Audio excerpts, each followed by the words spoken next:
Hi, my name is Tony Pisculli.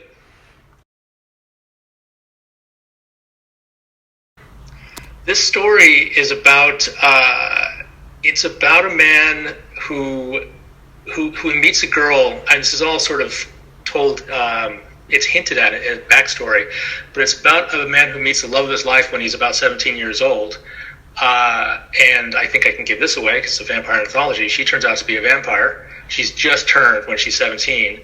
And he betrays her when he first meets her and regrets it for the rest of his life as he gets older and she stays the same age. And it's mostly about that feeling of regret and of lost opportunity. And of course, it takes, as you mentioned, a very, very dark turn at the end.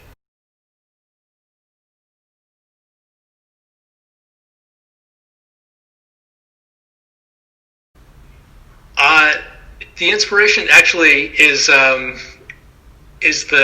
main character, the vampire, who this is actually something that I pulled out of a much larger piece that's never been finished. And the inspiration was The Little Mermaid by Hans Christian Andersen. And the idea of the Little Mermaid story is a little bit horrific if you ignore the romantic aspects of it. This girl gives up everything to take a chance at love with a complete stranger, and it works out very badly for her. And she gives up her life, her friends, her family, and she suffers excruciating pain the entire time she's on land. Every step she takes is like walking on knives, it says. And I wanted to capture that. And so I wrote about a girl who's the only vampire in Hawaii. She is turned basically in transition while she's flying here, and when she's turned, she can't travel back over the ocean, so she's stuck here. She's the only one. And this is just one part of that larger story of this relationship with this boy that she meets when she first arrives.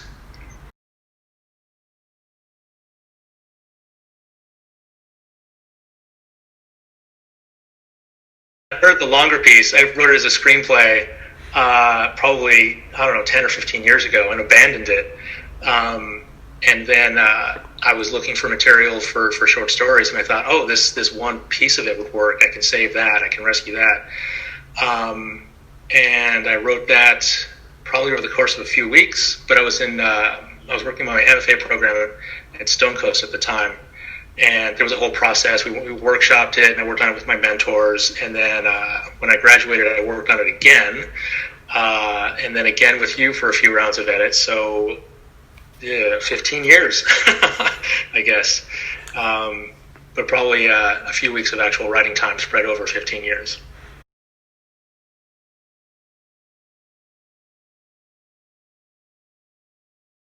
Oh, no. I don't think this is unique to my particular view of vampires, but it's a very lonely existence. I think that's clear from this story that, both of them are painfully lonely. So, yeah.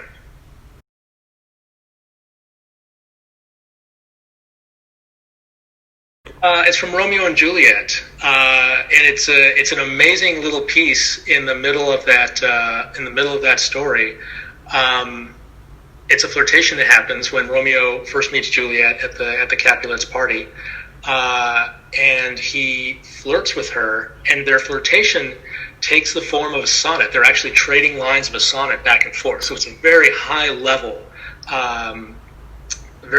flirtation, yet it's got a lot of sexual illusion in it. And he offers to kiss her, and she says, no, if you're going to be a penitent, you're gonna kiss me like palmers do. You're going to kiss me palm to palm, hand to hand, and that's how they kiss. And I wanted to make that reference because I wanted to get the other reference in there, which is the title, which is also a reference to Romeo and Juliet when they do actually kiss for the first time. He says, I sin by kissing you, and she says, give me my sin again. Yeah.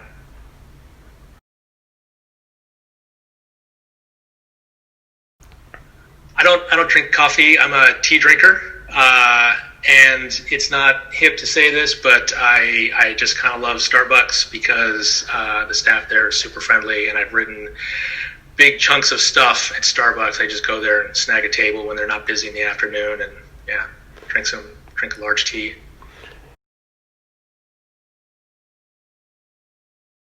Favorite play would be the Scottish play, Macbeth.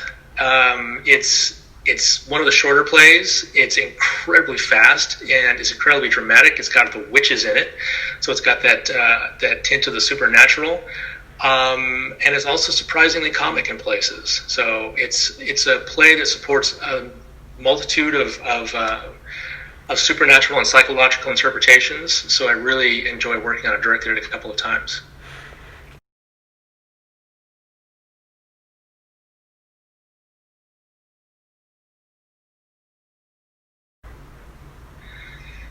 People who are tourists tend not to leave Waikiki, and so they see the hustle and bustle of the city, and they see a lot of stuff that's thrown at them for tourism, and they see the big luau's with the grass skirts and the hula dancers and so on. And what they don't see is a sort of quiet life that people have here.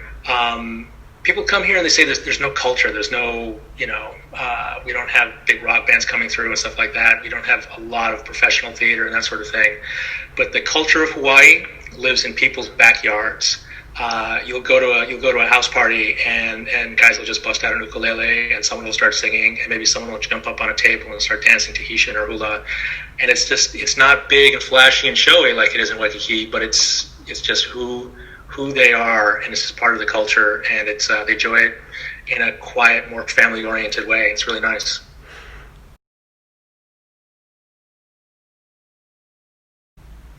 I would love to give a shout out to my mentors at Stone Coast, who I'm not going to be able to rattle off their names off the top of my head, but Stone Coast writing program changed my life.